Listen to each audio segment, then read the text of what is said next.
అందరికీ నమస్కారం అండి. మా ఊరెత్తు కబుర్లకు స్వాగతం సుస్వాగతం. ప్రస్తుతానికి బంగారుపాలెం మామిడికాయల మండీల దగ్గరకు వచ్చాను. ఎందుకంటే చివరగా నీలం మామిడికాయలు మా మాధవరం నుంచి కోసుకొని వచ్చారు. అవి ఎంత అమ్ముతాదని చూద్దామనేసే ఉద్దేశంతో వచ్చాను.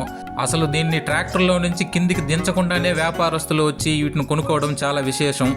ఎందుకంటే ఈ సీజన్ మొత్తం అయిపోవస్తుంది. కానీ ఇలాంటి సమయంలో కూడా ఇంత మంచి క్వాలిటీతో ఉన్న కాయలు బంగారుపాలెం మార్కెట్లోకి రావడంతో మండీలంతా సందడిగా అయిపోయింది. ఎందుకంటే సీజన్ మొత్తం అయిపోయింది. కానీ ఈ కాయల విషయానికి వస్తే మంచి రంగు క్వాలిటీ ఉండడంతో పెద్ద ఎత్తున వ్యాపారస్తులు వచ్చి వ్యాపారం చేయడం మొదలుపెట్టారు. మేము చూస్తుండగానే మా ట్రాక్టర్లో ఉన్న ఈ బాక్సులు మొత్తం కొంచెం సేపటికే మొత్తం ఖాళీ చేసేసినారు.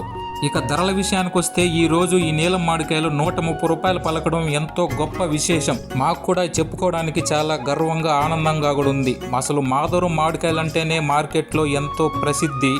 అందులోనూ వ్యాపారస్తులు కూడా మాధవరం మామిడికాయలంటే ఎలాంటి అబ్జెక్షన్ చేయకుండా మాధవరం మామిడికాయలు మాకు ఇచ్చేయండి అని తీసుకోవడం మాకెంతో గర్వకారణం. ధర అదిరింది, డిమాండ్ పెరిగింది, స్టాక్ మొత్తం ఖాళీ అయిపోయింది.